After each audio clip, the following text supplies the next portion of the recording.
Welcome back to the fourth video of Aim Better October, and today I'm going to let you guys into some secret behind the scenes facts about all the songs on Aim Better. Because I didn't do this kind of video for my eyes, I want to start by telling you guys a little bit about how my first single, Tired of You, came to be. None of the other song stories are as interesting, but Tired of You is pretty interesting.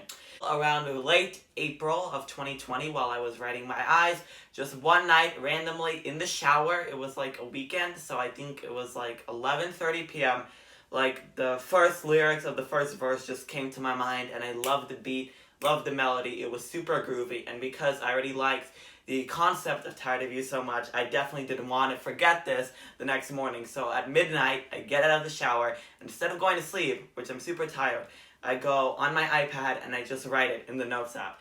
So next morning I woke up, and the first thing I did when I woke up is I checked to see if I remember the lyrics and the melody. And I did, and I was so happy. And then kind of the next 3-4 days, I wrote the whole song, I finished it, it came on the first album, became the first single. Great story.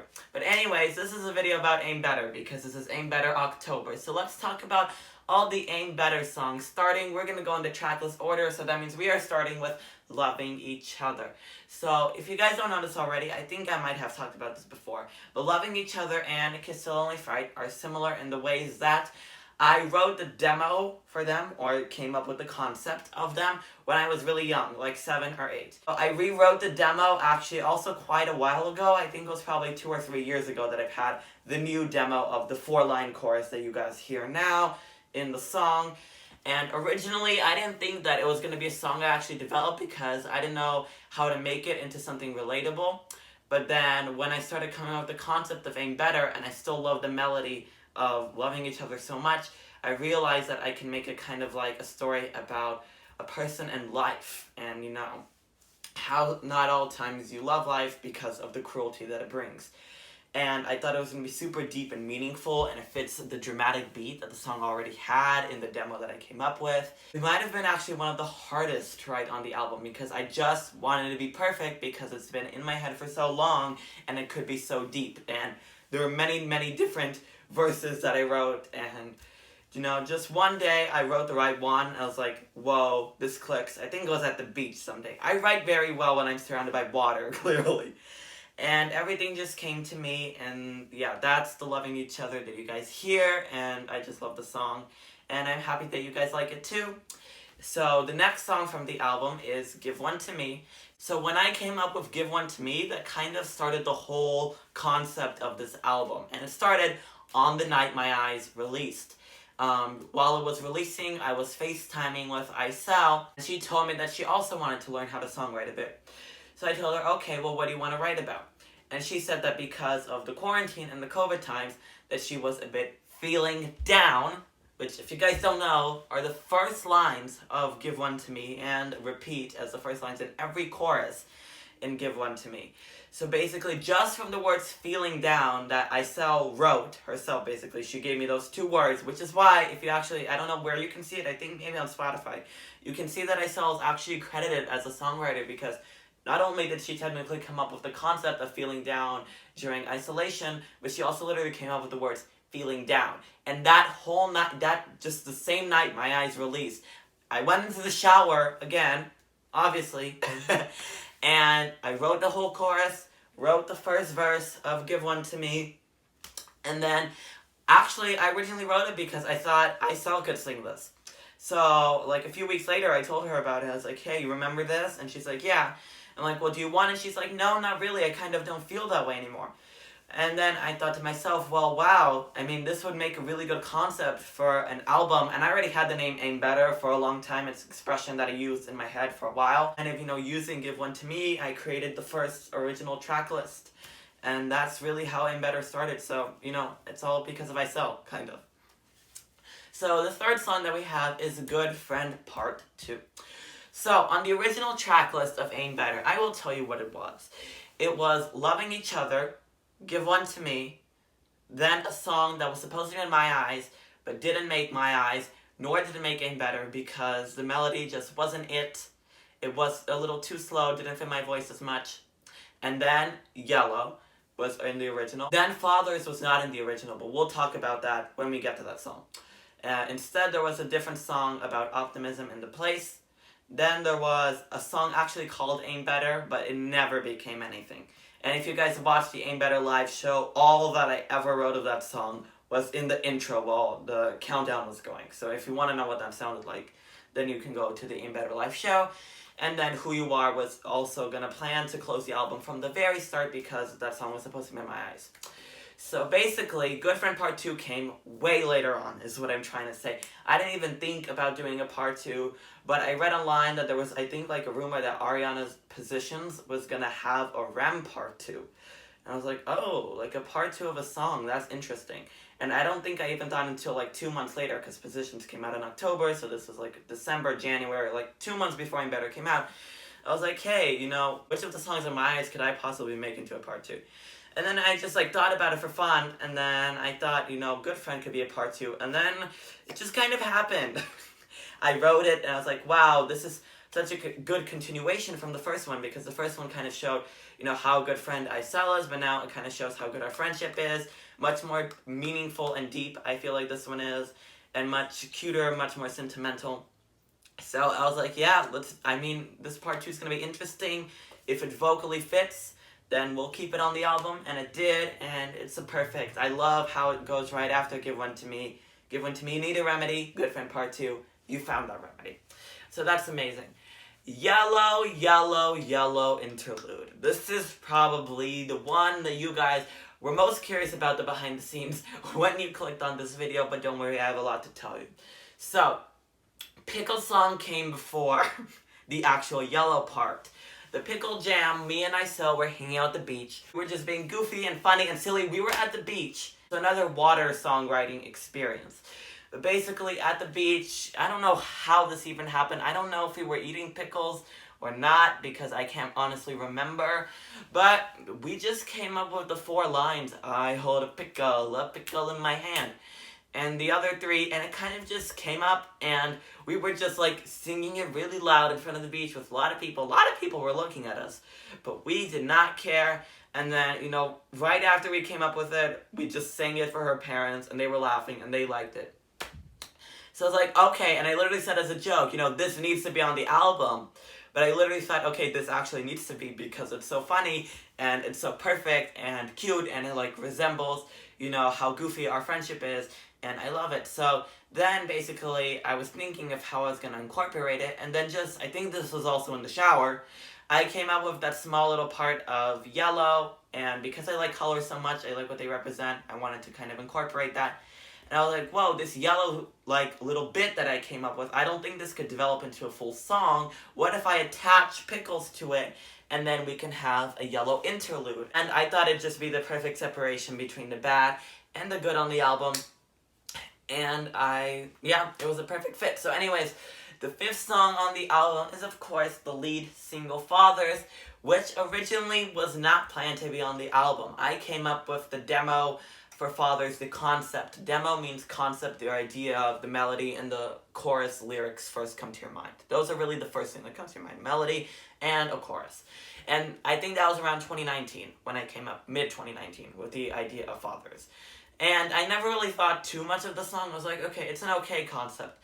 And then, in the shower, of course, I kind of brought it back, because from the start, Fathers was about dogs more than actual fathers or relationships, and it always seemed like it wasn't about dogs, but from the very start it was about dogs. And I think I was dog sitting, maybe, or just finished dog sitting the dog that Fathers is about when I wrote it, and I was like, whoa, this is really fun, and I like how it kind of like tricks you into being about something it's not, and it's poppy, and it kind of has more like a dancey edge, and, you know, more actual like mainstream than anything I've done before.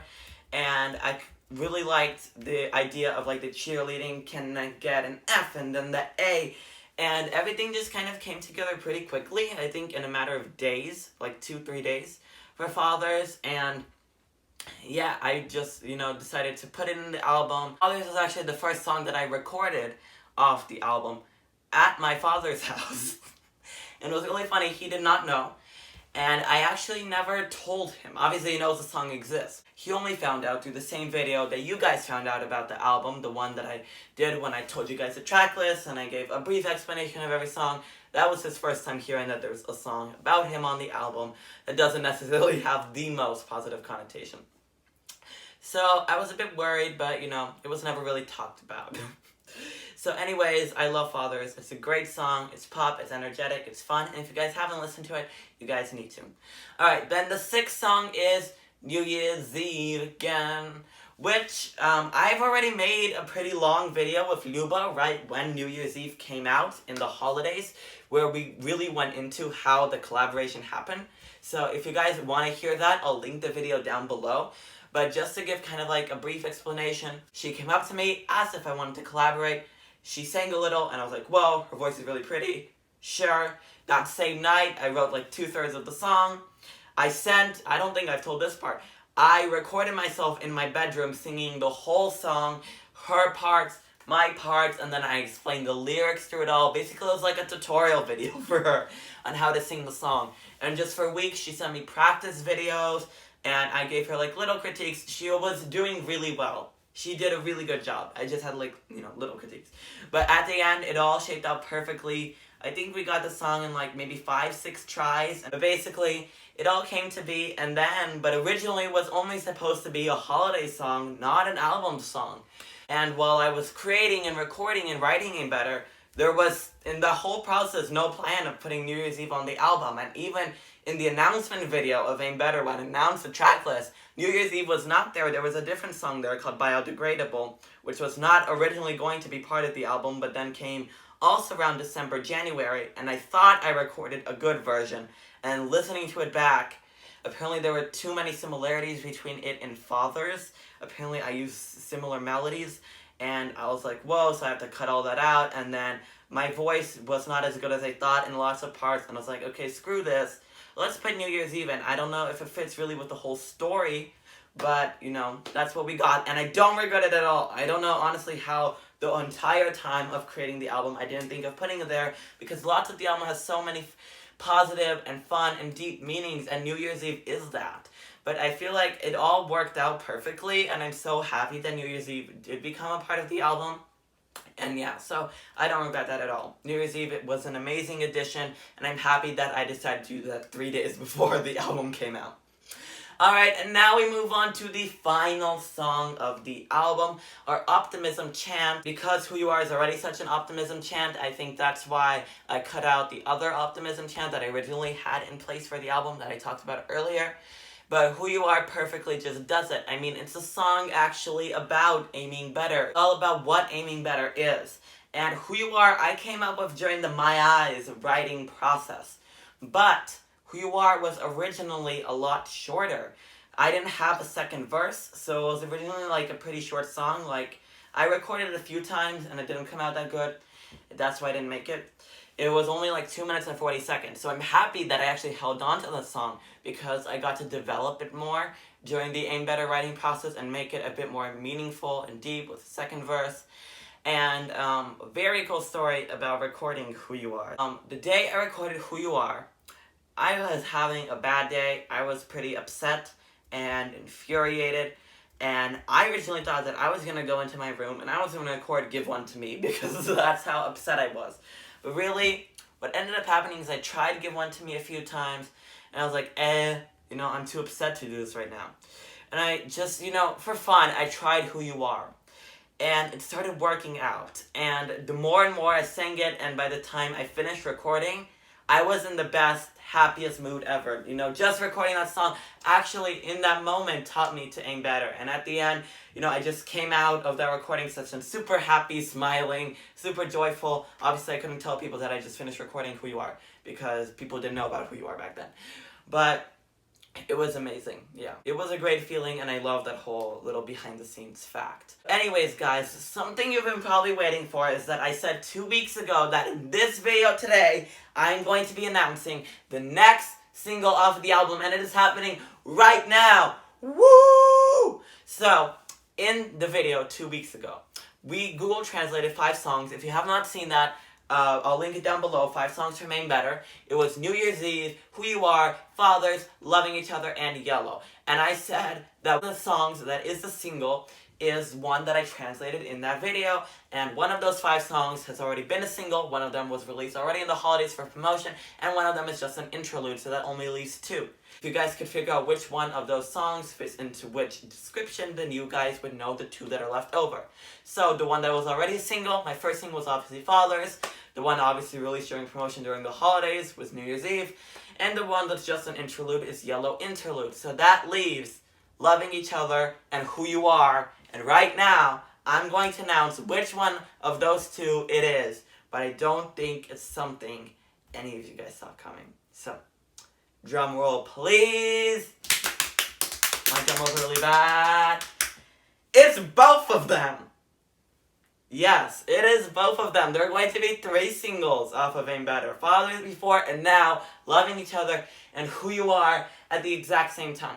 Originally, it was just going to be Loving Each Other, but I wanted Who You Are to be a single as well because the message of the song is just so amazing, and it's just so dancey and fun, and I really thought it deserved to be a single, and since Loving Each Other and Who You Are, are so different, they're like on the exact opposite ends of the album, I thought they could kind of counter each other as being singles at the same time. So that means next week, for the last Friday of Aim Better October, you guys are going to get 2 lyric videos. 1 for Loving Each Other and 1 for Who You Are. So you know that means that you get 2 separate videos for next Friday of Aim Better October. So I hope you guys are excited about that. I'm also going to be releasing Loving Each Other and Who You Are as singles on Spotify and all the other streaming services.